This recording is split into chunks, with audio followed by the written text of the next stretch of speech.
جی اس وقت ہمارے ساتھ راج صاحب موجود ہیں، ان سے پوچھتے ہیں ڈی چوک کی کیا صورتحال ہے اور یہ کیا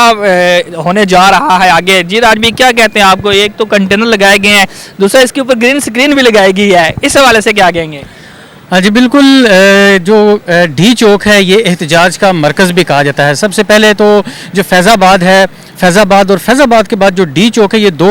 اہم مقامات ہیں راولپنڈی اور اسلام آباد کے، جن کو جو ہے وہ احتجاج کا مرکز کہا جاتا ہے۔ اکثر جو سیاسی جماعتیں ہیں یا مذہبی جماعتیں ہیں، یہ جو دیگر احتجاج ہیں ان کا جو فائنل پڑاؤ ہوتا ہے یا فیض آباد ہوتا ہے یا ڈی چوک ہوتا ہے۔ تو ڈی چوک جو ہے وہ اب تحریک انصاف کی فائنل کال کے بعد ڈی چوک کو چاروں طرف سے جو ہے وہ بند کر دیا گیا ہے، اور بس جو قریب ترین کا جو ایریا ہے صرف اس کو اوپن رکھا گیا ہے۔ تو ابھی یہ جو کنٹینرز لگائے گئے ہیں ان کے اوپر گرین جو پردہ لگایا گیا ہے، اس کے اوپر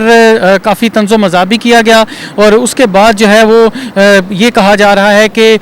جو بیلاروس کے صدر ہیں ان کا دورہ ہے، جس کے باعث جو ہے وہ یہ کنٹینرز کے اوپر گرین پردہ لگا کر گرین کپڑا ڈال کر اس کو چھپایا جا رہا ہے کہ تاکہ یہ نہ پتہ چلے کہ یہاں پر کوئی احتجاج ہو رہا ہے، جس کی وجہ سے کنٹینرز لگا کر جو ہے وہ راستوں کو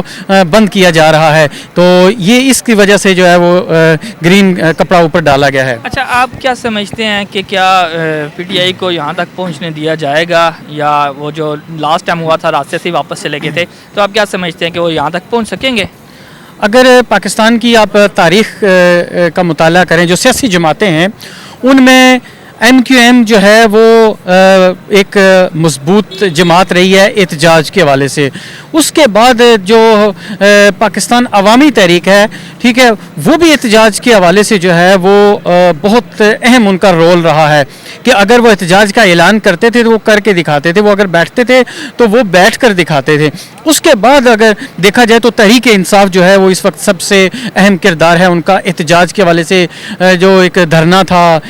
اس کے بعد جو احتجاج ہوئے، اس سے قبل بھی آپ دیکھ لیں کہ کتنی سخت سیکیورٹی، تمام راستے بند ہونے کے باوجود بھی جو تحریک انصاف کے جو کارکنان تھے وہ ڈی چوک تک پہنچے اور انہوں نے احتجاج کر کے دکھایا۔ لیکن یہ والے جو احتجاج ہے یہ ایک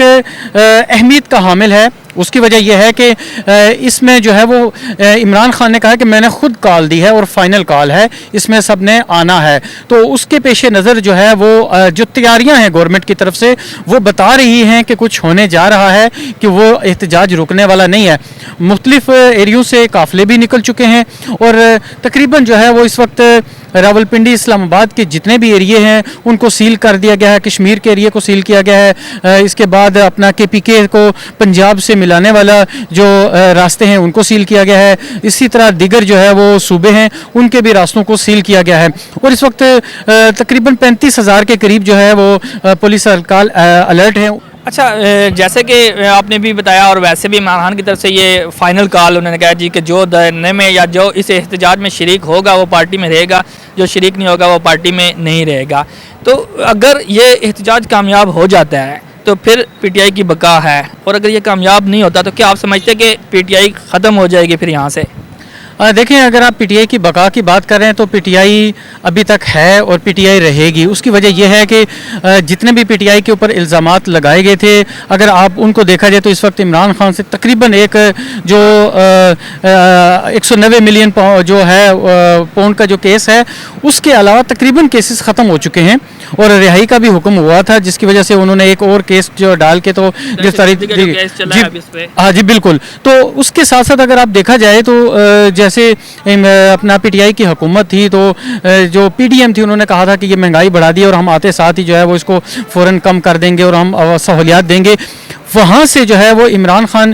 کی جو پاپولیرٹی ہے وہ بڑھنا شروع ہوئی۔ کیوں کہ جب عوام نے دیکھا کہ اس وقت مہنگائی کم تھی اور اب تو مزید اس سے کئی گنا بڑھ چکی ہے، ٹھیک ہے، تو وہ ہر جو وعدہ تھا وہ وفا نہیں ہوا، کوئی ایک بھی وعدہ وفا نہیں ہوا، جس کی وجہ سے جو ہے وہ پی ٹی آئی اور تحریک انصاف کی جو مقبولیت بڑھتی گئی۔ اگر آپ کہیں کہ کسی احتجاج میں ناکامی کی بات جو ہے اس کی مقبولیت ختم ہوگی تو میرے خیال سے یہ کہنا قبل از وقت ہوگا، اور یہ ممکن نظر نہیں آ رہا، کیونکہ پاپولرٹی مزید بڑھتی جا رہی ہے۔ اچھا یہ احتجاج جو ہے ان کا اس سے پہلے بھی جتنے بھی احتجاج ہوئے اور ہر احتجاج میں انہوں نے کہا کہ ہم ڈی چوک پہ پہنچیں گے، کچھ میں پہنچ بھی نہیں سکے اور عوام متنفر بھی ہوئی، ان کے جو سپورٹر ہے وہ کافی متنفر بھی ہوئے، لیکن جب بھی احتجاج کی کال آتی ہے تو پھر عوام نکل آتی ہے تو یہ کیا چکر ہے کہ یہ عمران خان کی محبت ہے یا کیونکہ جو باقی لیڈر ہیں ان کے ان سے تو یہ متنفر ہوئے ہوئے ہیں، تو یہ کیا ہے کہ سپورٹر ایک دم سے پھر نکل آتے ہیں، اس کی کیا وجہ ہے؟ دیکھیں یہ ایک بڑا اہم پوائنٹ ہے اور بڑا اہم سوال ہے کہ 76 سال سے جتنی بھی سیاسی جماعتیں تھیں موسٹلی سب کو آزمایا گیا. پیپلز پارٹی آئی، نون لیگ آئی، کاف لیگ آئی، ایم کیو ایم آئی، جے یو آئی ایف، جتنی بھی جماعتیں ہیں وہ آتی رہیں اور ان کا کوئی نہ کوئی حکومت میں اپوزیشن میں حصہ شامل رہا. یہ وہی جماعتیں تھیں جب الیکشن آتا تھا تو ایک دوسرے کی مخالفت کر کے ووٹ لیتی تھی، گالیاں دیتی تھی. لیکن جب عمران خان کی حکومت آئی تو یہ ساری جماعتیں ایک ہو گئیں، جس سے عوام کو پتہ چل گیا کہ یہ تو مفاد کی خاطر سب ایک ہیں، ٹھیک ہے. اور پھر واحد ایک جماعت پی ٹی آئی رہ جاتی ہے کہ جو اپوزیشن میں آتی ہے، ٹھیک ہے، جو ان کے مخالف آتی ہے. تو اس وجہ سے جا کے جو ہے یعنی کہ جب نون لیگ کا دور ہوتا تھا تو لوگ سمجھتے تھے کہ شاید جو پیپلز پارٹی ہے وہ ملک کے لیے بہتر ثابت ہو، پیپلز پارٹی کا دور ہوتا تھا شاید نون لیگ بہتر ثابت ہو، شاید کاف لیگ یا کوئی دوسری جماعت ملک کے لیے بہتر ثابت ہو. تو لیکن اب جو وقت جا رہا ہے اس حساب سے اگر دیکھا جائے تو واحد پی ٹی آئی ہے جو ان سے بالکل ہٹ کے ہے، ٹھیک ہے. تو اب عوام کو کچھ نہ کچھ جو امید ہے وہ پی ٹی آئی میں نظر آتی ہے کہ شاید جو ہے وہ نجات دہندہ جو ہے وہ پی ٹی آئی ہو، اور یہی بات جو ہے وہ